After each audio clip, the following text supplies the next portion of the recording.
Welcome to the first ever seven-figure sleep practice podcast, along with my co-host, Dr. Max Kerr, and our extremely special guest, the one and only Dr. Barry Glassman.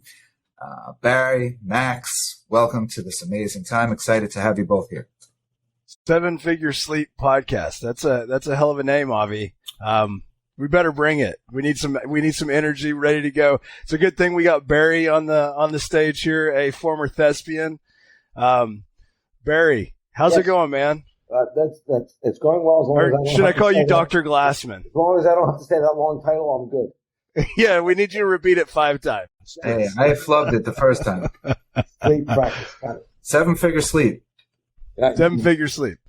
Well, so Barry, I have had the awesome fortune to be spending a little bit more time with you lately because you are currently, I would say, a close mentor of mine, as well as somebody who's taking me through the world of sleep. Now, I've gone through sleep multiple times. I've been to many seminars. I've done the AADSM course, and I must say that the way you lecture and the way you bring some of this information to us is just so fantastic and just so insightful, and it helps make me think through what we're actually doing.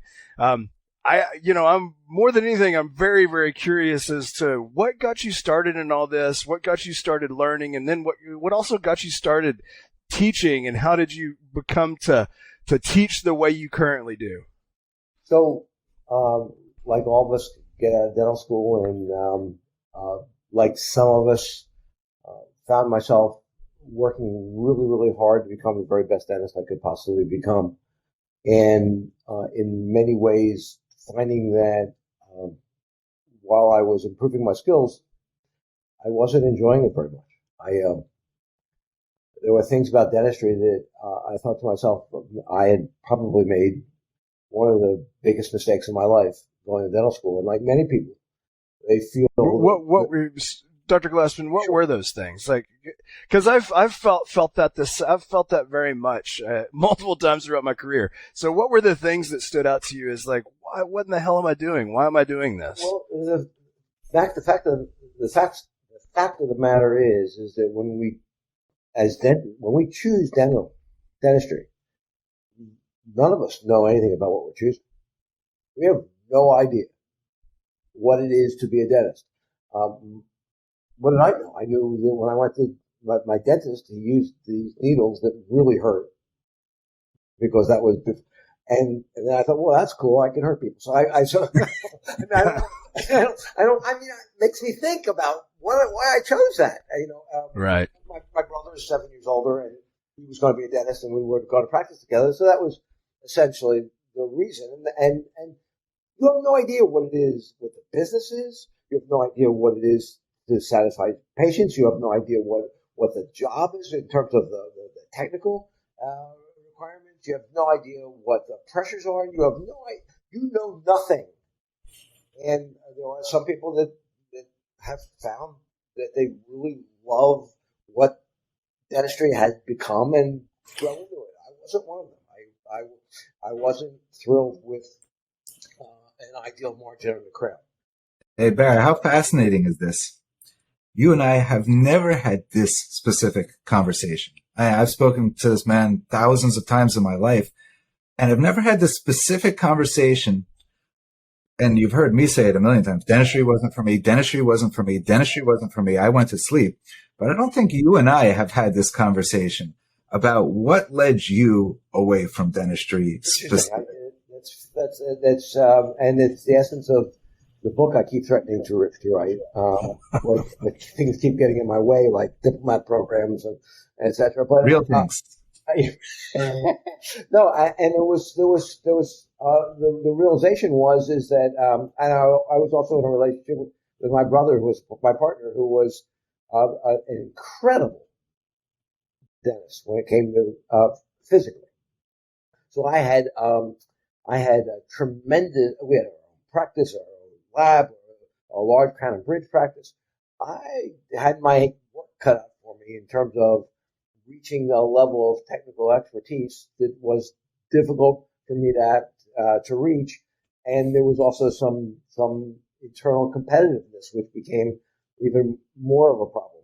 And I sat at my desk one day in the late 70s, and a flyer comes across my desk from Niles Boucher. It says that you can get rid of headaches because occlusion's screwed up and you get anterior temporalis working too hard. And so I went down to North Carolina and took the Niles Boucher course and wound up studying with Niles for about 4 or 5 years. Isn't that fascinating? So you're taking this course with Miles Boucher. I'm starting kindergarten. I don't think Max was born yet. And this whole thing was just a thought, right? Obviously meant to be. And there's honestly one thing that sticks on my mind about this whole thing. All right, this is a serious question, Max. If you had to have a crown done by either Barry or myself, who do you choose? One of us does it. Is there an option to have me do it myself? You're on a desert island and you need a crown, and you're on a desert island with Barry and myself. One of us has to do your crown. Who's your guy? I take no offense, as you know. So, well, the answer's got to have the word forceps in it. Yeah, I mean, it was an ice skate, wasn't it? In that Castaway movie. I think I'm just gonna not need either of y'all to put a crown in my head. And I think that's a great point, though, because there's never a time when if you force yourself to do things that you don't want to do on other people, then the likelihood of success is very low. Now, here, Barry, you found something that you found very, very impactful in your life, and you were helping people for all of a sudden. But it wasn't. Keep in mind, it wasn't sleep yet. Right. No one was talking about sleep in the late 70s, and there was an alternative, and so I think the real heart of the question is, how many people in my later life started teaching did I not give second thought about their experience and what they were going through, and why were they at my pain course, or why were they at my sleep course? And a good, healthy percentage of them, yes, they want to help patients, but they were in a trap. They felt like you did. They were trapped the same way I was. You invest, and they were trapped more because I didn't invest $350,000 and then another X amount into a practice. They were trapped, and dentistry, unlike many other professions, most dentists see no way out. They don't see an alternative. It's not like you're a lawyer and you can become all those things with your law degree, or you're even a physician where there's so many options in terms of the insurance world and government positions. There's much less for dentistry. And you started with those courses, Barry. Did you put them out as an alternative for dentists? The same way we talk about sleep now, as an alternative. Here's this idea for you guys that's different. No, because I was, and to this day remain among the world's worst marketers when it comes and so I put them out because, to teach people about, occlusion and the kinds of things that how you can help people with occlusion, and how many, in time, when I began to understand that Niles didn't have it right, and Gelb didn't have it right, Jenkelson didn't have it right, and neuromuscular didn't have it right, and then I finally figured out what the reality. Now I had to now I had to realize that I had to stop teaching the myths, but start unteaching the myths. And so then I became actually, in some ways, in many ways, unfortunately, controversial. I mean, when you start defeating myths that are out there, you become controversial. And I still wasn't smart enough to market it appropriately, which is, to this day, one of my greatest frustrations. At one point in time, Avi, you'll remember this, I was asked to go and speak for 3 days to Pete down in Florida, to Pete Dawson. Now, it wasn't, at that point, it wasn't that I was going down there to teach for Pete Dawson. I was going down there because Pete Dawson wanted to find out what I was doing. I think he put me in a shroud and just flew me to St. Pete and didn't want anybody there to know I was there. And I gave a 3-day course to Pete Dawson and his staff. Wow. And amazing. Yeah. And then after that course, Pete sent 2 guys to my course to find out if what I was saying was there any sense of reality. At that point, Pete Dawson approached me and said he wanted me to come to Florida, join his practice, and bring in a pain program there. And we had our lawyers were meeting. We were close. And I made the realization that there were things that Pete couldn't give up. He couldn't give up the occlusion. The occlusion didn't cause chronic regional pain syndrome. He couldn't give up the occlusion didn't cause lateral pterygoid spasm. The interferences didn't matter. And it's a shame because had I been able to make that transition, I wouldn't have been teaching 12 people a weekend, but I would have been teaching 300 or 400 people a weekend. Now, Dr. Glassman, we kind of fast forwarded what seemed like about 15 years of your personal education, both learning about sleep, or not learning about sleep, but learning about pain, learning about bruxism and parafunctional habits. And you walked through multiple mentors while you were talking about this. And what was it that was allowing you to make kind of this transition through what seems to be ways of thought? Now, I know just based upon my interaction with you and the course that I'm taking with you, the Diplomate course, you are so deep into the literature. That's what it was, were you just seeing a bunch of stuff in the literature and you were like, wait, what we're doing is wrong? Is it because of the way you were treating your patients? How were you able to see through some of the fog that was being thrown out by some of these quote unquote gurus of pain?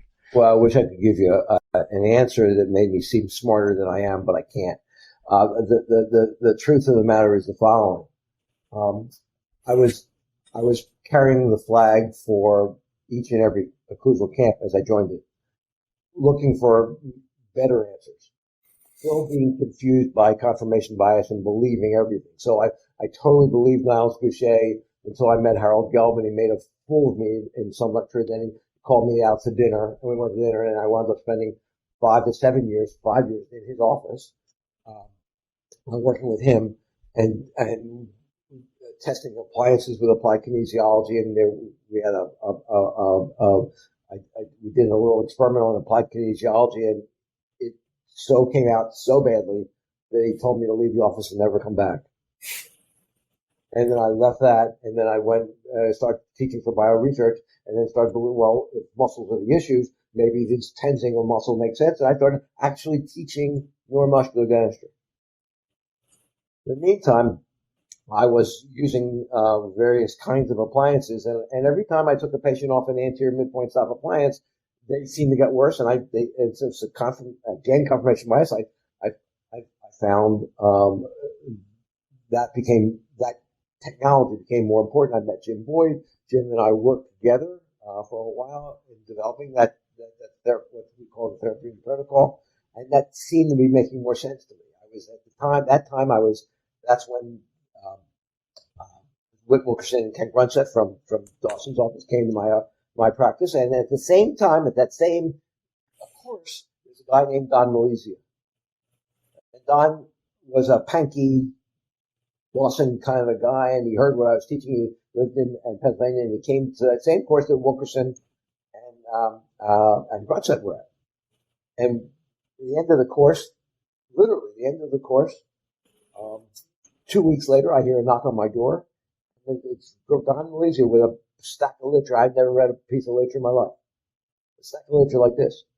So I said, "What's that?" He said, "You've seen this, right?" I said, "To be honest with you, no."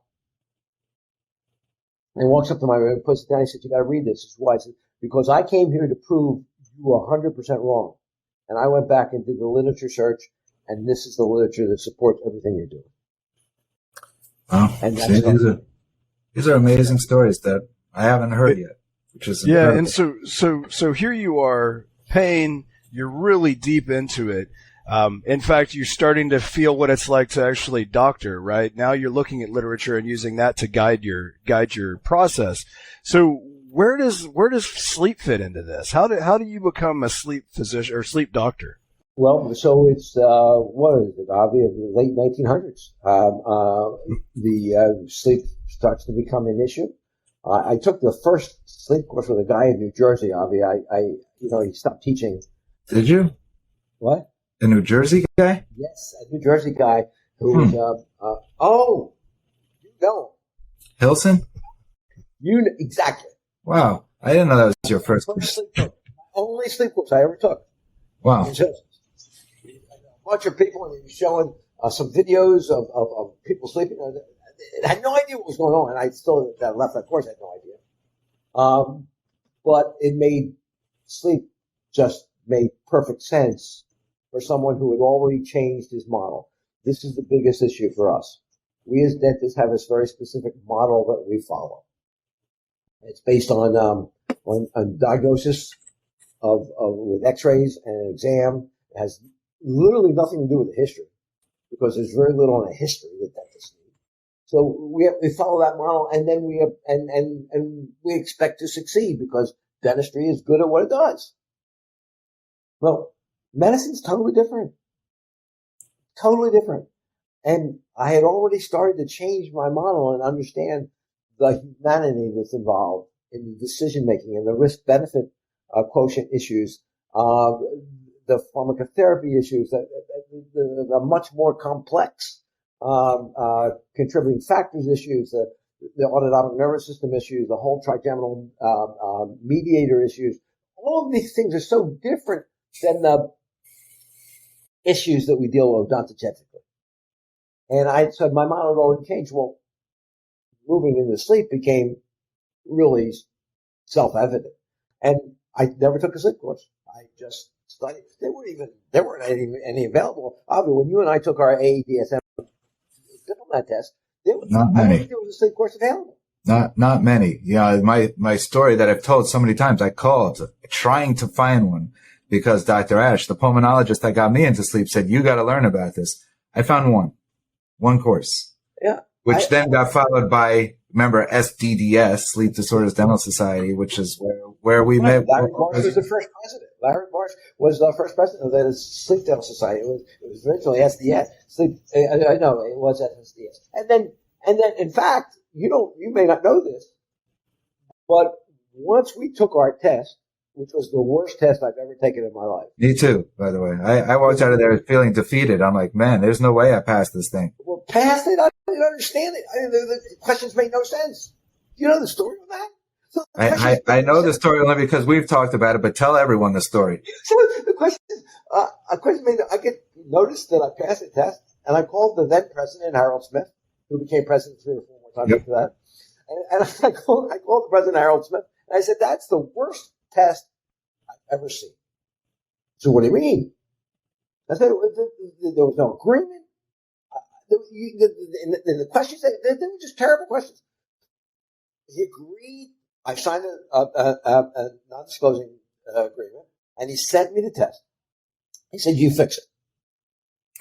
And I went to fix it, and it was so now, Barry, did you just disclose something that you those non-disclosure agreements expire after 20 years. Oh, okay. Yeah. Well, we're working on 50 now. So anyway, no one's going to see this. So anyway, so now I get so frustrated. I create a 100-question test myself. I go to my mentor in sleep was a physician who somehow saw something in me, and I wound up taking a sleep residency program with him at St. Bernard Hospital. And his name was Bill Pistone. So Bill and I wrote the questions, and I went and got some direction from him. And then I gave it to my wife, who was incredible at distractors and writing tests and et cetera as a teacher. And I sent a new 100-question test to them. You can't gloss over the fact that you just said, I went to a sleep physician and took a sleep residency, because there is not another dentist in the world probably that has gone through a sleep residency program. You got to tell a little bit more about it. Yeah, tell us more about that. That's intriguing. So, remember, oral appliances aren't major alternatives at this point. We don't have any of the antidote studies. We don't have Phillips. We don't have Van der Werken. We don't know how effective oral appliances can be. There's very little literature done on them. But I was doing oral appliances and became very close with the one sleep physician. And at that, he was actually a neurologist who was a sleep physician. He had an injury, a neurological injury, as a result of a dental abscess, by the way, and almost killed him. And he gave up neurology and was just treating sleep at Sacred Heart Hospital. He had 2 residents for a full year, and I couldn't take a residency program because I couldn't qualify. And he said, well, he offered the program to me where I literally audited the program. So I didn't officially take a residency program, but I left my practice. I only practiced a few hours a day and spent the rest of the time in the hospital, doing rounds. And so I was in the program for the year with Bill. And that was the basis of so much, because again, there were no courses. In fact, I then started to teach. The American Academy of Dental Sleep Medicine did not have a course. So they came to me and said, we're going to sponsor your course. So they sponsored, my course was the only course given that was, quote unquote, an official course of the American Academy of Dental Sleep Medicine. When people said, where do I go to present a course? They sent them to me. Right? Then all of a sudden they realized, wait a second. That's what's making money, and we're not making any money. So they decided to teach their own. So, Dr. Glassman, one of the things that stuck with me when you were speaking is that you made this realization that medical, or the medical philosophy, is so multifactorial. The human organism is just so complex, and from a dentogenesis standpoint, it's A, B, C, almost a algebra. Now we're talking about a calculus problem almost when it comes to treating people medically. What other realizations came to you when you were actually auditing this medical program and this sleep residency? I realized then, Max, honestly, that the dental school not only didn't prepare us for this program or for sleep or pain, but actually worked against us. I believe began to realize the difference between my training in medicine and my training in dentistry. And now, admittedly, there's another difference that I was older and more prepared. But at the same time, dentistry takes really smart people who are capable of critical thinking and turns them into linear thinkers. The body becomes an IKEA project. Exactly. Yeah, I totally agree. And it does us a horrible disservice, and it makes us go crazy. When A plus B does not equal C, which happens quite often in the human organism, dentists will destroy their minds trying to figure out how to make it right. And it's just so complicated that there's no way for us to truly predict. But when it's not right, what do we know? It's your fault. It's our fault. Exactly. Dentistry taught you that. It's your fault. And one of the biggest things, and Avi and I have had this discussion often, one of the biggest things, and one of the things I'm most proud of with our diplomat program, Max, is that I'm really watching transformations happening. I'm watching people who are so capable, who are so bright. This group is amazing when it comes. Avi told me when we talked about starting this program about this group, and I be honest with you, I almost thought it was impossible for what he was telling me to be actually as valid as it turned out to be. This group is made up of people who are so capable of critical thinking, but the guidance is required. And what I'm watching is how long's the program been on, Max? 5 months? 4 or 5 months. Close to it, 4 to 5. I've seen transformation that, as a teacher, is probably the most exciting thing that I've never ever been a part of this. No, I could never do what I'm doing in this program in a 2-day or a 4-day or in a mini residency. It just didn't exist. It couldn't be done. What I'm seeing, for the majority, really, which is saying a lot. There are some people in the program, and the majority of them are already starting to think differently, are starting to, I can see the critical thinking, I can see and what's it leading to? More success clinically, less frustration, because it's not like when you put in an appliance and it doesn't help someone, you've now put in a failed crown. It's not that. And they're beginning to understand that. More awareness of setting up their, not only patient expectations, but their own expectations realistically. That allows you to, when you don't set your own expectations, you can't grow because you're too busy trying to perfect what is imperfectible. Barry, one of the things that I've noticed, I've taken, and I said this earlier, I've taken multiple courses about sleep, and it's been a nice little stair step. But one of the things that I've noticed when taking this diplomat program is that now I am forced to stare at the literature. Now I'm forced to actually become an expert in the field through some of the assignments that you have us do. And so I really want to say thank you for that. I also want to say, just ask you, did this come about because of your traditional training, or is it because of what you saw as a lack of training within the dental industry and especially around sleep? Because it is very different. And I definitely feel with this diplomate program, I feel like I'm becoming board certified in something, whereas the others, I felt like I was being trained. And I think that there's a huge distinction there.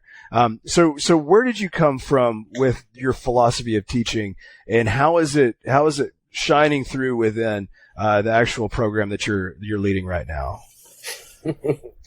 Avi knows the story that's coming. I was originally asked to teach first by bioresearch, to teach joint vibration analysis, EMG, and jaw tracking. And at that point, I was using the equipment, totally misusing it because I had no idea what I was using it for, but I could use it. And I came home and I said to my wife, who was a teacher, and a real teacher, a teacher's teacher, I said to my wife that I am going to be teaching for bioresearch. I cannot repeat the language that she then used, which said basically, what the hell? What do you mean? I said, well, I'm going to be, he said, who the hell do you think you are? What do you know about teaching? I said, well, I take a lot of courses from lots of people and they don't know anything about teaching either. So if you want to continue and teach and fail the way they do and be my guest. I said, no, I don't want to fail. I want you to come and help me. I said, it's not something you can just help somebody with. I'm not, so you'll come and you'll watch me. He said, no, I refuse to come and watch you fail. So I started teaching. And I taught maybe 2 years or so, and then I wound up in a course in Las Vegas. And Sharon would just go wherever the better sites, and Las Vegas was one of them. And I was teaching this course in Las Vegas, and all of a sudden in the back of the room, I noticed my wife walks in and sits down. And Max, I swear, you know me, I don't get nervous much. I'm a wreck. I can feel my heart palpitating. I can feel, my wife is watching me teach. I get back into the teaching. I'm teaching, and then a few hours later, an hour later, I look up, she's gone. Nothing. All right. Get back to the room, 5 o'clock, get ready for dinner. She says nothing.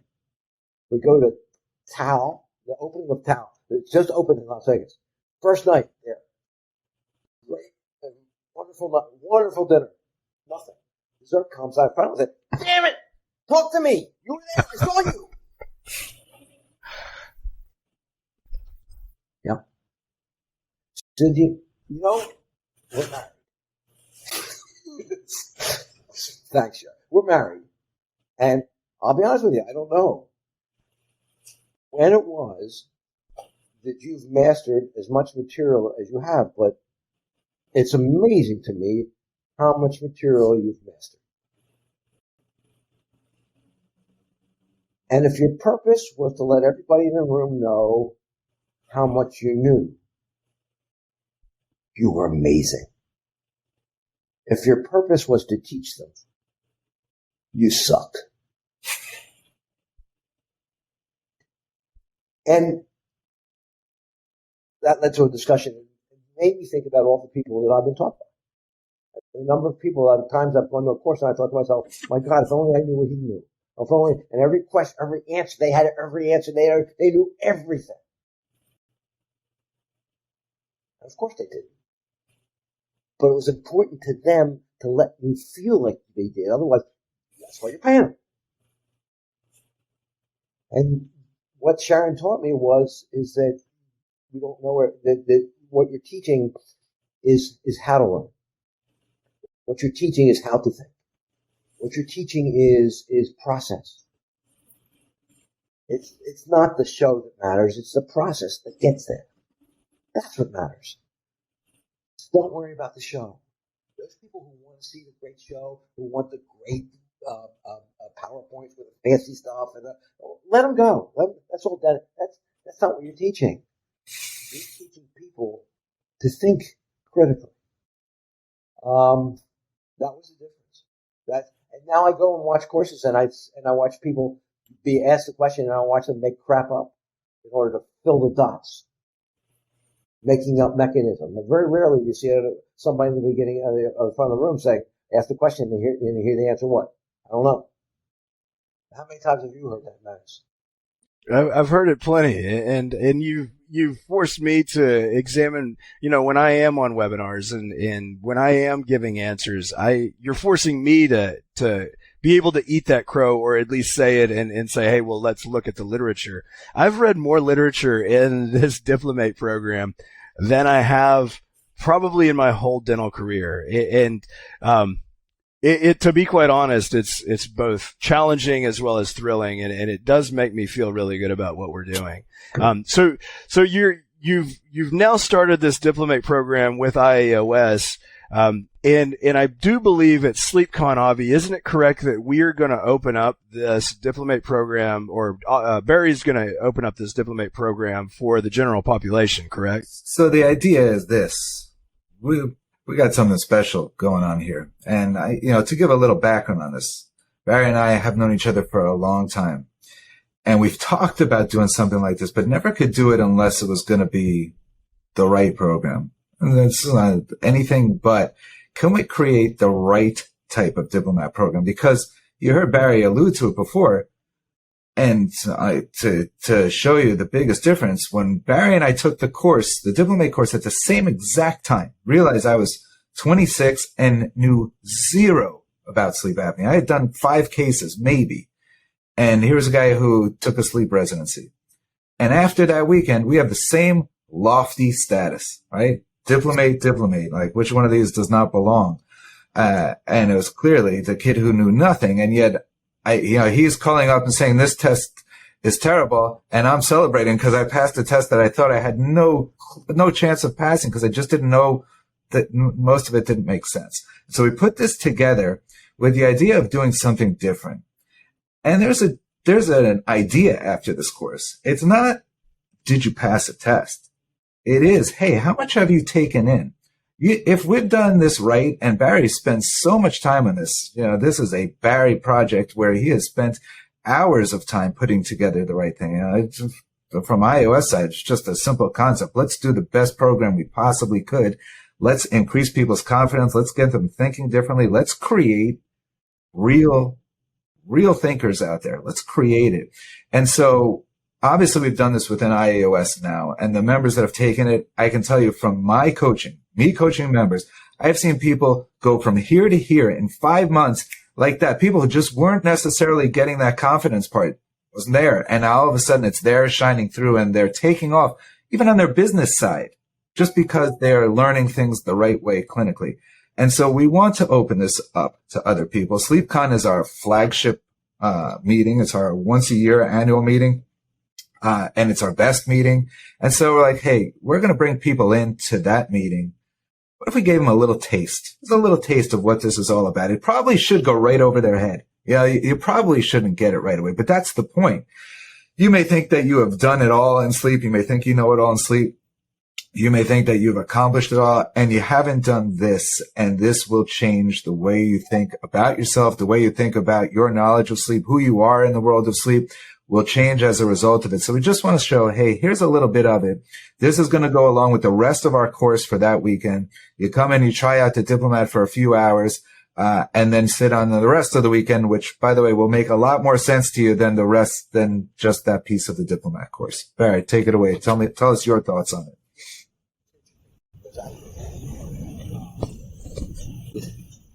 The beautiful part for me with the whole Diplomat program, Max, is that Real quick, so it's diplomat and not diplomate. That word is always jacked. It's not even a word. Come on. It's not even a word. Exactly. Okay. We come up with another. Avi and I spent time. We looked. I got my wife looking for another. What else can we call this program? No, let's call it diplomat. But keep going. Sorry, Don. No. I think it's important. That it's a really great. I agree. I hate this word. Why did we want another word? Because honestly, and I don't. This is not to slam any program. Any education you do is better than no education. Let's just make that clear.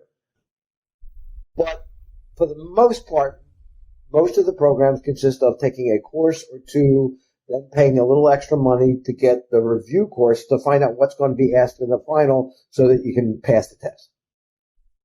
And that the pass rate is about 90 to 95%, if not higher. I'm going to tell you something. Ours is a year-long program. You know there are a lot of requirements. Yes, I'm there asking, are plenty. I'm asking a lot from a lot of people to because you don't change the way you think by showing up at a couple courses and getting the answer to the test. Right, exactly. So the whole course is set up so that it's a year program, but there's not. One of the things that I agreed on in the beginning was one that there will be some people that at the end of the year will be ready to finish the program. There'll be many that aren't. They'll go another 3 months, another 6 months, whatever. It doesn't matter. The point is that once you're in this program, you're in this program. As long as this heart's beating, I'm going to make sure that everyone gets that kind of level of education that's continuous. That if our diplomats want to attend a virtual course, attend an actual course, they can do that. So that it's not, well, you've now learned it, and now you don't get up, you don't keep up with the updates. And you and I both know that when you hear a course for the second time, when it comes to sleep, it's not boring. You hear things differently the second time than you heard. You're more prepared to hear what you heard the first time. What is the quote is, a man can never cross the same stream twice, for it's not the same man, it's not the same stream. Exactly. I didn't know that quote, but I like it. I'm the color guy. Yeah. so it's this is all I could have asked for. So when we put this together, we said we wanted to make it different and for that purpose. And yes, there's clinical support, and yes, there's there's presentations, and there's the appreciation of literature. There's all of that. But this is truly amazing. There is nothing. Avi, I never thought about this, but this really is as close to my experience with a hospital residency program as we could have created. So, I had the same exact thought when you were telling your story. When you were telling your story, which I've heard. Yeah, I didn't think of it either, but I thought of it when you were saying and talking about your residency program. This is it. I mean, listen, I certainly have no problem ever being controversial. Half of my life apparently is controversial at the very least. And so, listen, we're talking about a few things here. Number one, when we started talking about this concept, and what is a diplomat course and a diplomat course and why are we're not going to do the same thing. And then the idea of a review course came up for a second and Barry shut it down like that. And I said, hey, you are so right. There's no way we're giving the answers to the test because you have to understand this. You got to know this. You got to absorb it. So if a test is given, you just know the answers. This is about who you are as a person and what you're taking in. And so, yeah, we know what's out there right now. We know there's diplomat courses. We know there's review courses. And then we know there's a test. And this is just different. And this is so close to what, frankly, you could never do. You can't walk away from your practice. Do you know what kind of person it takes to walk away from your practice? It takes a crazy go to a person. Residency. It's somebody who is dedicating his life to something else. And this kind of gives you the ability to do that without necessarily going to that. You allow the crazy person to go in the woods and then come back and tell you everything. That's what it is. Even though he doesn't tell us anything, he actually is, he always avoids answering a specific question to where it's damn near annoying. But that's what a good professor and teacher does, because you're forcing us to learn. I got a couple more questions, Barry, and then I know it seems like, they're bringing you your, geriatric medication, and you're going to have to go. I guess that's the ruckus that's in the background. Can we go on hold for 30 seconds? Yeah, sure. Jason, are we all right? Yeah, we'll just splice this part off, and I'll come back to what I just said. I'll do a little filler. Sharon's got what she's got. I'm good. So you're ready to get back into it? Yeah, well, the man behind the Oz. Let me just check. Yeah, do what you go do. Go do your thing. Take a little time. Hey, Max, while we're sitting here, Barry steps away. All right, I want to hear your opinion. All right, so frankly, Max is a coach with IAOS, and it was important to me that Max and our coaches understood this material. You know, I didn't get this kind of education in my life. I've absorbed what I have absorbed by hours of hanging out with Barry Glassman. Tell us what this is like from your perspective and going through this course, which is intensive, has a lot of work, and give it to us. Well, I'm gonna be brutally honest about this. You approached me, so I liked the idea of getting into this course. Again, I've taken so many damn courses. I've probably taken more courses than the average person when it comes to sleep. I have my diplomate from ABDSM. And then, not to mention this, I run a dental practice, a very successful dental practice, does $3 million in revenue. I also run an extremely successful sleep dental practice in addition to my dental practice, which is doing upwards of $2 million in revenue a year. So I'm a busy SOB, and I'm also consulting on the side. So when you approached me, and I'm doing the coaching, right? So and I have two beautiful daughters and a beautiful wife, that they're all young and I need to take care of them. And when you approached me and said, hey, saving Max, the most important for last, Jeannie. Jeannie, my beautiful wife. Just know that I told them save the best for last. When you approached me and said, Max, I want you to take this course, I was like, holy hell, Avi, what in the hell? And then, so I said yes, because I trust you. You're a meaningful part of my life. So I said, okay, Avi said do it, and I'm going to do it. And then I got to see the syllabus, and I was like, dude, I don't know where I'm going to find the time to do this. I have no clue where I'm going to find the time to do this because it is so intensive. But as I start diving into the material, and as I start learning in the material, and as I start interacting with the other diplomate, the people in the material. And then Barry has me giving a lecture, a 15-minute presentation on a topic in this material. I start becoming engrossed in sleep, and I feel so confident about what I'm speaking towards. And I've only been doing this for 4 or 5 months now, that I've seen my conversions go up. So the patients that come in and look, when I'm speaking to them, it exudes out of my pores because I am so deep into the literature and into the knowledge, and I'm not destroying myself like I had been in sleep or in regular general dentistry, because I do have this knowledge and I do understand some of the things that Dr. Glassman's talking about. So it's been a very difficult and challenging experience, but just like any difficult and challenging experience, the rewards on the other end are so much greater than if it was just a softball down the middle.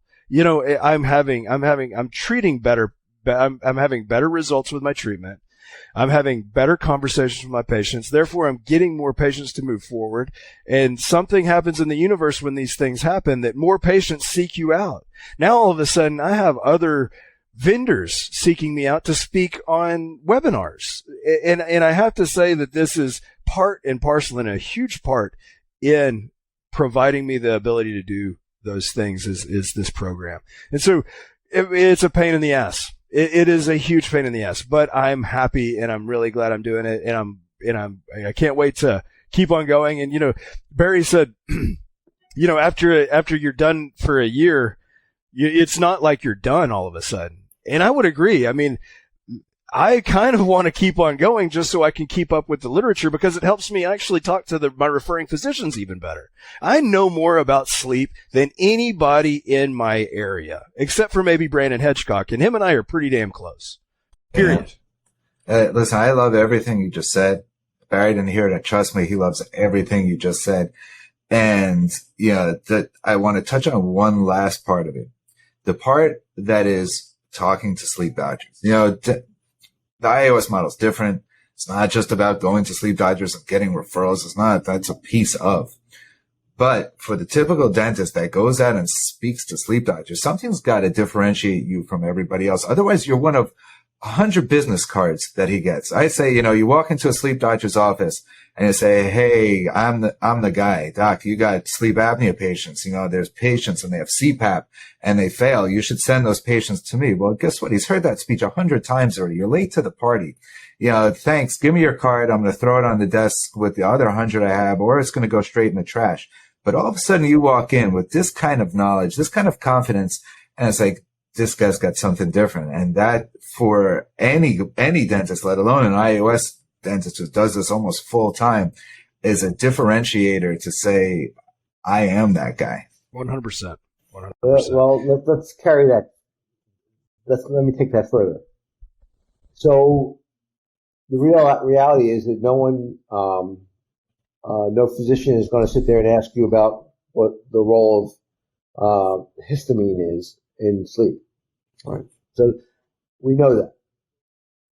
But we do know that in our experience, in our first experience with the model, what we learned is that no matter what we said, no matter what skills we tried to work with our docs, there was a relative degree of intimidation and fear about entering into these conversations. That the fear is, I'm going to become exposed.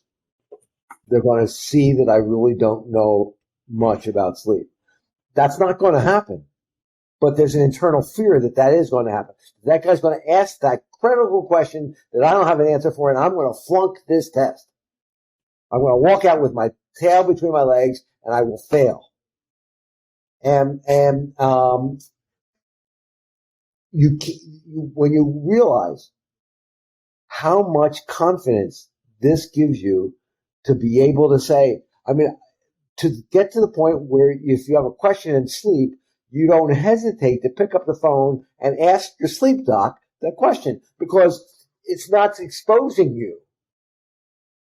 In fact, it's demonstrating your level of intelligence that you can ask that question. You know what question can be asked because you have confidence. So it's a whole different. Why is the doc at the podium, the lecturer, make crap up to answer a question? Because he's afraid he's going to be exposed. When you know enough of and you know what's known and what isn't known and what you do know, then you can ask that question. And what happened was you wind up with sleep docs. I would call up sleep doc and ask him a question. They would call up and ask me. And there's a mutual respect that only comes from a level of self-confidence. And you don't get that by taking a sleep course. I've gone into thousands of physician offices with dentists, by myself while building my sleep business. And there has never been something like walking into a physician's office with Barry Glassman, who the docs know and the docs respect. I'm like, this guy's got it. And that doesn't come overnight, clearly, but it also typically doesn't come. It's not something that a typical dentist would have if they go down the normal path. Yeah, even if you're someone who thinks you've dedicated your life to sleep, there's only X amount of knowledge that's out there typically for dentists. Where's it going to come from? Where are you going to be able to get that knowledge if you don't go that extra level? And so when I would walk into offices with Barry, this was some of the easiest sales that we could ask for, because it's like, hey, if he's behind it, obviously this is going to make sense and work. And so for people to go and reach that level, I think will be pretty incredible. So I do have a couple of questions, Barry, because I think we're about to have to wind this thing down a little bit. Okay. So where do you, or the first question, and I'll let you answer before I ask my next one. Where do you anticipate or see the industry moving? Dental sleep medicine, it is a very hot topic among dentists right now. Sleep apnea is actually getting a lot of press, especially with this Philips recall. Everybody's having wearable devices, so sleep is kind of in the zeitgeist, and people are understanding that it's a very important part of life. So where do you anticipate, if you're able to put on your prognosticator hat, where do you anticipate us as an industry going? I think I don't think that there's any question that we have a long way to go in terms of treatment modalities and diagnostic modalities. I don't know what so there's new treatments coming up all the time, and some very exciting. That right now the latest is radiofrequency therapy for the nasal valve, and decreasing the likelihood of a collapse with radiofrequency. The Vivair. I got that procedure done. Yeah. Oh, tell me about it. Oh, never mind. Well, I mean, it's a very simple procedure. Yes. You for the next 3 weeks after you get it done, you want to pick your nose, but you can't. So, for a habitual booger picker, it was tough on me. But outside of that, we all appreciated it, by the way. You could go back to that time discussion. But outside of that, I was able to keep my nose open more, especially when I'm sleeping. And really, it's impacted my exercise, because that's when I would see, extreme collapse, when I would be really breathing in heavily through my nose. So, and think about that. So, how that can therefore affect the sleep. So those kinds of things I think are happening. I think that, what's going to happen, what people think is going to happen isn't. What people think is going to happen is they're going to go to the dentist, and every dentist is going to be treating sleep apnea. For me, not only isn't that going to happen, it's good news that that's not going to happen. This is not a dental treatment. This has nothing to do with dentistry. So well-trained, a dentist trying to do this without the level of training that's required is problematic. And I think that in the near future, we're watching it, the separation between those that have the training, that are really advanced and moving forward and moving their practices and flipping off, and hopefully those other dentists maybe get involved with screening, but certainly not with treatment. I think that the IAOS, the obvious whole concept is along those lines. That I've been with companies and worked for companies that their goal was to get every dentist trained and think that that's going to be the answer. That's not the answer. The answer is not to go wide, it's to go deep. Yeah. And what we do is we go deep in two ways. One, we've always gone deep in the business model, because the business model is unique and incredible. And it's the only one that I know of that makes as much sense as this one does. Now that we've combined the business model with this level of education that I couldn't do with any other group. There's no other. I couldn't go to a AAOP or AACP and do this level of training. It just doesn't exist. It doesn't work. The fact that it works here means that we take these people that are so capable of seeing so many cases and now being successful.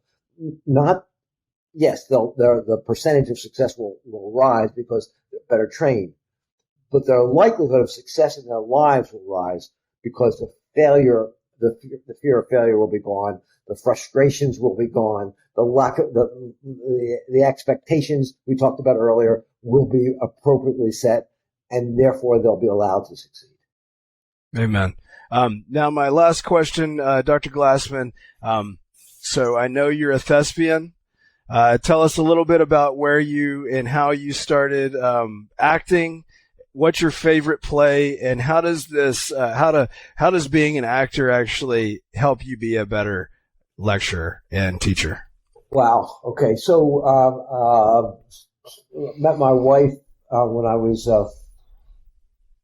going into my freshman year of dental school, and she was teaching drama. And so I figured this is probably something we did it for a woman. Yeah, I did it. Yeah, essentially.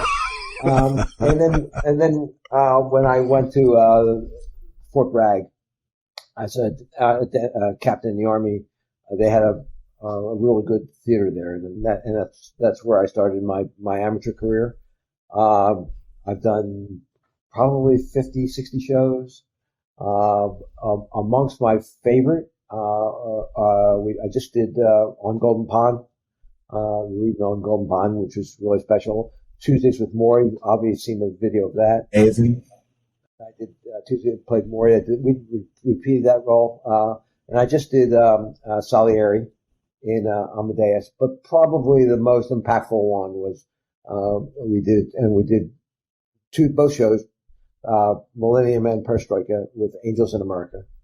And I played Roy Cohn, and I did that twice. And I'm very, very, that's just a powerful, impactful piece. So, I don't know. I mean, as a younger man, I did the lead in One Flew Over the Cuckoo's Nest and Odd Couple, and the typical things. But those are critical. And talk about confidence in front of people, timing, being able to understand vocalizations and changing. Concentrating on the nice thing about teaching is that in acting there's a fourth wall that you don't break, and we can break that fourth wall, and that's what Sharon spent most of her time teaching me. So whether you realize it or not, Max, when I'm teaching that group, I know who's with me, who's not at that moment. I know who's on the phone and who's not. I know when I've said something that people think is I wasn't clear enough and I need to go back. I can see the questions, and I know where I'm. Just about everybody in the room at one point in time I'm making contact with and sensing that they're with me. I will tell you, it's very interesting. I didn't know you at all. I mean, I knew Brandon. But I didn't know you. I knew of you because your reputation is so positive with the group. And people were very, very happy, pleased to know that you were taking this program. As though, why would Max take it? Doesn't he know everything about sleep, But I watched you, more than most because of that reputation on the first course. And, I knew you were going to be incredibly successful. You were very interactive. You were very attentive. And I can see light bulbs going on. I mean, literally, you're very expressive. And I can see light bulbs. And it's so much, it's really fun to watch you. I appreciate that, and I must say that for our group, you're a hell of a McMurphy, and you're trying to pull us out of the asylum that that our previous professors stuck us in. So that's an amazing thing. I just want to know who the nurse Ratchet is. Yeah, well, I think it might be Avi, this guy down here. I'm in. Let me add, by the way. So the amount of people we give courses. I give courses. I'll tell you a quick story before I want to wrap up our last part, because I want everyone to know how they can participate and get to hear honestly a part of Diplomat that you just won't get to hear. You're just, it's not available. You'll get to hear it if you become part of the Diplomat program when we make it available. If you're an iOS member, clearly you can do it. And if you're not, we'll make it available at some point, but this is your one chance to sample it out, see what it's about. But my first lecture that I ever gave with Barry, I realized I'd given lectures before, and I must have lectured 50 times to physicians before I ever gave one lecture to a dentist. The first lecture I gave to dentists, I just didn't think I had enough material. I made all these slides, and I forgot how much I learned about the world of sleep and the whole business. And so I got to PowerPoint slide number 2 out of hundreds at the end of day 1. I actually had my dad, who's a cardiologist / sleep doc. I had him slated to fill in time for me because I didn't think I had enough material for 2 days. And then I called him on Friday night. I said, forget it. I'm nowhere near where I have to be. But then I go start lecturing with Barry.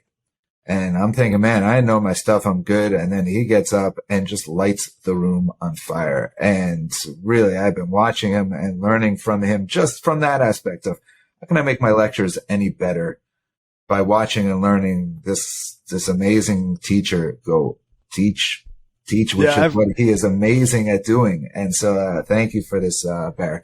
Yeah. For those of you who are wondering, SleepCon USA, go to that website, SleepCon USA. You can register for SleepCon, and you can register for half day of the Diplomats, Thursday afternoon. Diplomat courses are always the day before our members' retreats.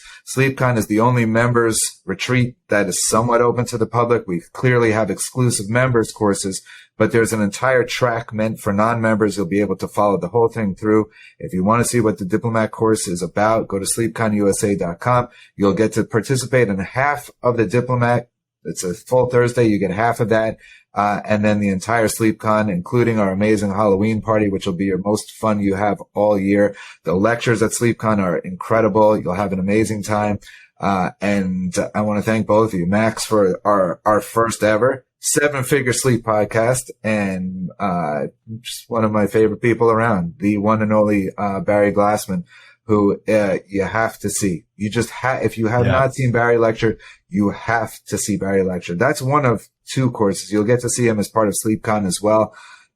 Honestly, depending on your level, if you need a very basic course, you won't see Barry. You'll get to hear that from someone else, but he teaches advanced sleep, like nobody else. So thanks, Barry, for joining us. It's an honor. It's an honor to learn from you, Doc. I really do appreciate it. And Avi, it's always fun.